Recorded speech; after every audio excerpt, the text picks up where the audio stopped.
हिंदू परंपरा के अंदर ये नवरात्रि के जो प्रसंग हैं, ये तो देवी मां की उपासना के लिए थे। नवरात्रि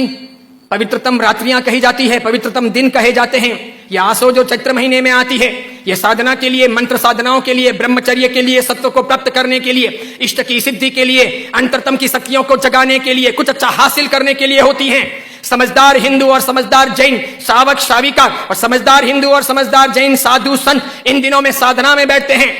मौन रहते हैं, ब्रह्मचर्य का परिपालन करते हैं और आगे बढ़कर के शक्तियों को साधते हैं। उस जमाने में देवी माता की आरती करना, घट स्थापना करना, देवी माता को रिझाना और पुरुष एक तरफ, महिला एक तरफ, महिलाओं की जगह में, पुरुष की जगह में, देवी माता को बीच में रख करके मात्र उनके हाथ से गरबे लें और इस प्रकार उनकी भक्ति करें, यह परंपरा थी नवरात्रि की।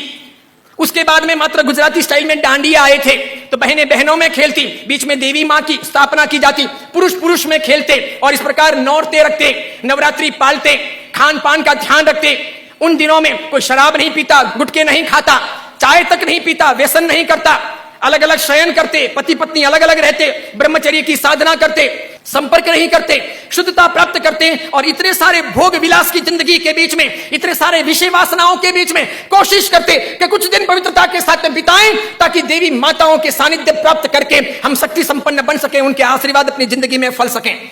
गरबे गए, फिर डिस्को आया, नाना प्रकार के धुनें आई, नाना प्रकार के गायक आए,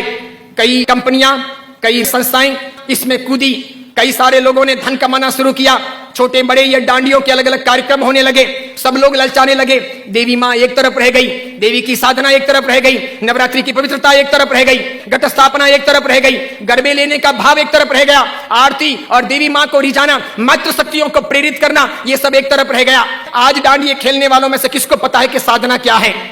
ब्रह्मचर्य क्या है, ये क्यों है नवरात्रि, इसका हेतु क्या था, इसका रीजन क्या था, ये क्यों खेलनी चाहिए या नहीं खेलनी चाहिए, तो क्यों नहीं खेलनी चाहिए। मेरा ही नहीं, भारत के कई सारे अखबारों का, कई सारे समाजविदों का, कई सारी अन्य सामाजिक संस्थाओं का यह सर्वे वर्षों से रहा है, समय समय पर किया जाता रहा है कि नवरात्रि के महीने 2 महीने के बाद में जितने गर्भपात होते हैं, उतने गर्भपात बाकी के 11 महीने में नहीं होते। तो ये व्यभिचार नहीं है तो क्या है, ये दुराचार नहीं है तो क्या है, ये जीवन की भ्रष्टता नहीं है तो क्या है। इस बात पर मैं कुछ वर्षों पहले बोला था, अभी किसी ने वो वीडियो वायरल कर दिया और उस वीडियो को लेकर के अखबार ने लिखा। मैंने कहा जो सच है वो सच है कि हम अपनी साधनाओं को बचाएं, बेच ना दें। हिंदू धर्म की परंपरा हो कि जैन धर्म की परंपरा हो, कोई भी उत्सव महोत्सव हो, मैंने समय समय पर यह भी कहा था, गणपति अगर हिंदू धर्म के देवता हैं और गणपति के महोत्सव अगर मनाए जाते हैं या उनका आराधन अगर किया जाता है तो उसमें कहीं जुआ नहीं खेलना चाहिए, शराब नहीं पीनी चाहिए, गणपति के नाम पर तमाशे नहीं करने चाहिए, लड़कियों के साथ में नाच गान नहीं होने चाहिए, गणपति लड़कियों को छेड़ने के लिए महोत्सव के तौर पर नहीं आ रहे, लड़कियां अपनी जगह पर हो, पुरुष अपनी जगह पर हो, वहां शराब नहीं पी जानी चाहिए, उनके पैसों का प्रपंच नहीं होना चाहिए, गणपति को सेलेबल नहीं बनाया जाना चाहिए। हिंदू धर्म अगर इन चीजों को नहीं संभालता है तो धीरे धीरे भारतीय संस्कृति का विनाश होगा। सिखों ने अपनी धर्म परंपराओं को संभाला है, मुसलमानों ने अपनी धर्म परंपराओं को संभाला है, ईसाइयों ने अपनी धर्म परंपराओं को संभाला है। उनके जो ओकेशन होते हैं वो दूसरों को इंटरफियर करने नहीं देते,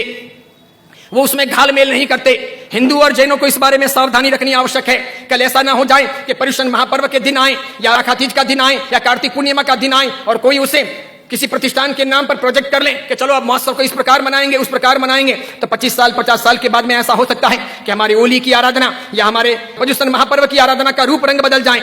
जैसे मैंने नहीं कहा था कि मात्र संगीतकारों को बुला करके हम 9 दिन की भक्ति रख लें, सुबह भी भक्ति, रात को भी भक्ति, ठीक है, और इस प्रकार पर्युषण आगे बढ़ जाए और अच्छी खासी संख्या के अंदर वे आधुनिक संगीतकार आधुनिक धुनों पर बहुत गाएं और नौजवान लड़के लड़कियों को मजा आ जाए, सब वहीं पर जाएं। तो 10 साल 15 साल तक अगर ऐसा चले तो आज एक ने किया, कल दूसरा करेगा, परसों तीसरा करेगा, अब चौथा करेगा, धीरे धीरे साधुओं के व्याख्यान में कोई नहीं जाएगा,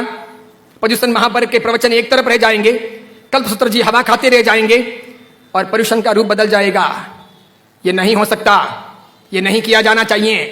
मैं इसलिए कह रहा हूं कि मेरी जिंदगी तो बहुत छोटी है, मैं तो कल दुनिया से चला जाऊंगा, लेकिन भगवान के शासन की परंपराएं नहीं मरनी चाहिए, हमें उन्हें जिलानी होगी। हमारे बच्चों को ये पता नहीं, उनको तो क्या है, नाचना गाना कूदना घूमना फिरना अच्छा लगता है, उन्हें सामाजिक प्रतिक्रमण ना अच्छे लगे, बिना पंखों के रहना उन्हें ना अच्छा लगे, लेकिन जरूरी यह है पर्युषण महापर्व की पूरी प्रक्रिया, उसकी साधना की सारी व्यवस्था समझी जानी चाहिए और इसीलिए हर बाबत के अंदर सावधानी आवश्यक है। हमारा यह वीडियो अगर आपको पसंद आया हो तो उसे लाइक कीजिए, शेयर कीजिए और आचार्य विमल सागर सूरी जी के नाम से चल रहे हमारे चैनल को सब्सक्राइब कर उसके पास रहे बेल के बटन को क्लिक कीजिए ताकि हमारे नित नए वीडियो को देखने का आपको अवसर मिल सके।